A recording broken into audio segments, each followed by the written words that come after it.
गुलबुआ।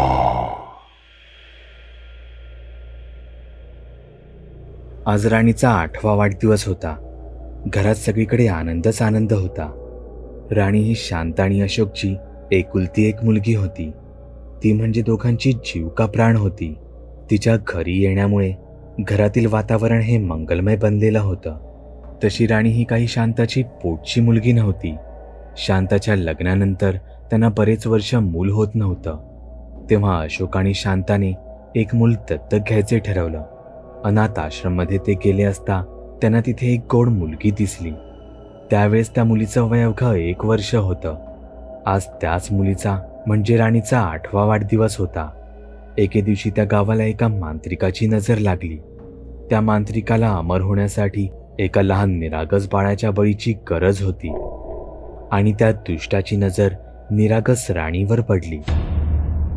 मांत्रिक वेश बदलून राणीवर नजर ठेवत होता आणि योग्य संधीची वाट पाहत होता. एके दिवशी त्याला ती संधी मिळाली. त्याने राणीला पळवून नेले आणि तो रात्रीची वाट पाहू लागला. इकडे राणी घरात न दिसून आल्यामुळे शांताचा आणि अशोकचा जीव टांगणीला लागला. ते तिला सगळीकडे शोधू लागले. हा म्हणता म्हणता राणी हरवल्याची बातमी गावभर पसरली आणि सर्व गावकरी राणीला शोधायला लागले. इकडे रात्री मांत्रिकाने राणीच्या बळीची तयारी चालवली होती.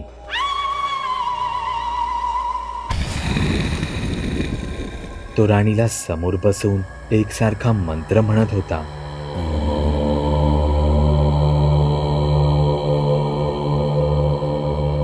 त्याच्या आवाजाने तेथून जाणाऱ्या एका वाटसरूला शंका आली आणि त्याने खिडकी थोडीशी उघडून आतमध्ये डोकावून पाहिले तर त्याला तिथे राणी दिसली.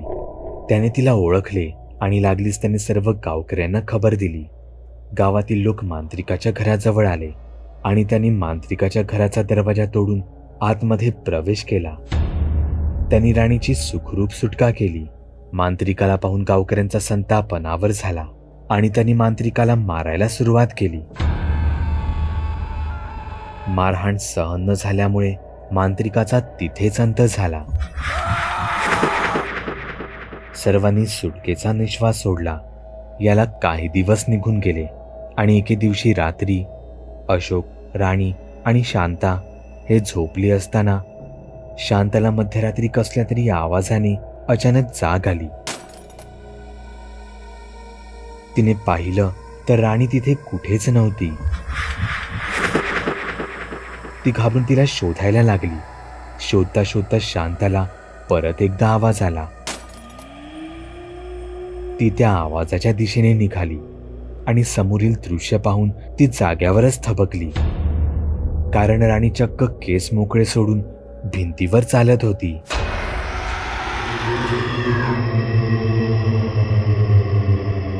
आठ वर्षांची सुंदर मुलगी आता भयानक बनली होती. मरता मरता मांत्रिकाने आपली कमाल दाखवली होती. शांता ते पाहून जोरात ओरडली आणि चक्कर येऊन खाली पडली. तिच्या आवाजाने अशोक उठून पळत आला. त्याने बघितले तर शांता बेशुद्ध पडली होती आणि राणी तिथे रडत होती. राणी आता निस्तेज होत चालली होती. आता राणी पूर्णपणे अशक्त झाली. तिचा आजार दिवसेंदिवस वाढत चालला होता. अशोक आणि शांताने तिला मोठ्यातल्या मोठ्या डॉक्टरांना दाखवलं. मंदिरात नेलं. उपास तापास केले पण कशाचाही फरक पडत नव्हता. एक एक दिवस दुःखाचा जात होता. दोघांच्या आयुष्याचा प्रत्येक दिवस हा आशेचा किरण घेऊन येत होता आणि निराशा देऊन जात होता. एके दिवशी शांताला बाहेरून कळाले की गावातल्या मंदिरात एक तेजोमय साधू आले आहेत. अशोक आणि शांता ताबडतोब राणीला घेऊन मंदिरात निघून गेले. त्यांनी घडलेली पूर्ण गोष्ट कथन केली. साधूंनी राणीवर एक कटाक्ष टाकला आणि त्यांनी ध्यान लावले. थोड्या वेळाने जेव्हा साधूंनी ध्यान सोडले तेव्हा त्यांचा चेहरा धीर गंभीर झाला होता. हे पाहून अशोकने विचारले की राणी बरी होईल ना? तेव्हा साधूंनी सांगितले की राणीवर मांत्रिकाची कुदृष्टी पडली आहे. तो तिचा बळी घेऊनच राहणार आहे. पुढे साधूंनी सांगितले की आता खूप उशीर झाला आहे. हे ऐकल्यावर शांता आणि अशोक धाय मोकलून रडायला लागले. त्यांची ही अवस्था बघून पुढे साधूने सांगितले की ह्यावर एकच उपाय आहे आणि त्यांनी शांताला जवळ बोलावले. त्यांनी तिच्या कानात उपाय सांगितला. हे ऐकून शांताने प्रसन्नतेने राणीकडे बघितले आणि ते तिघेजण साधूचा निरोप घेऊन घरी आले. रस्त्यामध्ये अशोक एकसारखा शांताला उपाय विचारत होता, पण ती त्याला सांगायला टाळत होती. अखेर तो उपाय करण्याचा दिवस उजाडला. शांताने सकाळी राणीला आंघोळ घातली आणि नवीन कपडे घालायला दिले. दारासमोर रांगोळी काढली. अशोकच्या आवडते जेवण बनवले. दुपारनंतर संध्याकाळी शांता त्या दोघांना घेऊन बाहेर फिरायला गेली. घरी येता येता रात्रीचे 11 वाजले. राणी झोपी गेली होती. अशोक पण घरी येऊन झोपण्याच्या तयारीला लागला. अचानक त्याला शांताचा आवाज ऐकू आला. तो आवाजाच्या दिशेने पळाला. बघतो तर काय, त्याच्या प्रिय पत्नीने जाळून घेतले होते आणि जळता जळता ती म्हणत होती, मांत्रिका, मीच तुझी बळी आहे, सोड माझ्या मुलीला, सोड. असं म्हणत शांताने जीव सोडला. आणि जसा शांताने जीव सोडला तशी राणी तिकडून उठून बसली आणि आईला हाका मारू लागली. राणी पूर्णपणे बरी झाली होती, पण तिच्या आईने मात्र मुलीसाठी तिचा प्राण त्यागला होता. अशोक आपल्या पत्नीच्या निर्जीव शरीराकडे एकसारखा रडत बघत राहिला आणि मग त्याच्या लक्षात आले की तो उपाय काय होता. त्याला हेही कळून चुकले का शांताने आज आवडते जेवण केले, बाहेर फिरायला नेले, कारण तिला हे माहीत होतं की आज तिचा शेवटचा दिवस होता आणि तिला शेवटच्या दिवशी सगळ्यांबरोबर मस्त जगायचं होतं. इकडे राणी ही आईची अवस्था बघून रडत होती, पण रडण्यापलीकडे ते दोघे काहीही करू शकत नव्हते. काही दिवस गेल्यानंतर एके रात्री राणीला अचानक जाग आली. राणीने डोळे उघडले असता तिला शांता म्हणजेच तिची आई तिच्या उशाजवळ बसलेली दिसली आणि शांता तिच्या डोक्यावर प्रेमाने हात फिरवत होती. काही झाले तरी ती तिची आई होती, भले तिने तिला जन्म दिला नाही तरीही. आणि शांता आत्म्याच्या रूपाने परत आली होती, राणी मोठी होईपर्यंत तिचे रक्षण करायला.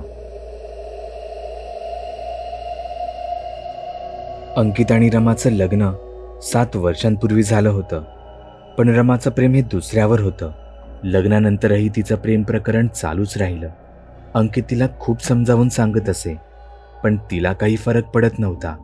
लग्नाच्या 1 वर्षानंतर त्यांना एक मुलगा झाला. त्यांनी त्याचं नाव राजू असं ठेवलं. अंकितला वाटलं की आता तरी रमा सुधारेल, पण हा त्यांचा गैरसमज होता. बघता बघता राजू 5 वर्षांचा झाला. मुलावर मात्र अंकितचा खूप जीव होता. त्याने कधीच असा विचार केला नाही की राजू त्याचा मुलगा आहे की रमाच्या प्रियकराचा. पण 6 महिन्यापूर्वी अंकित घरातून अचानक नाहीसा झाला. रमाने अंकित गायब झाल्यापासून 10 दिवस वाट पाहिली आणि लगेच तिने तिच्या प्रियकराला घरी राहायला आणलं. राजूला मात्र बापाशिवाय चैन पडत नव्हती. तो एकसारखा आईला विचारायचा, पप्पा कुठे गेलेत आणि कधी येणार आहेत. राजूने असा प्रश्न केल्यावर रमा आणि तिचा प्रियकर एकमेकाकडे बघून फक्त हसायचे, कारण त्यांना माहीत होते की अंकित परत येणार नाही, कारण त्यांनी अंकितला मारून जंगलात पुरून टाकले होते.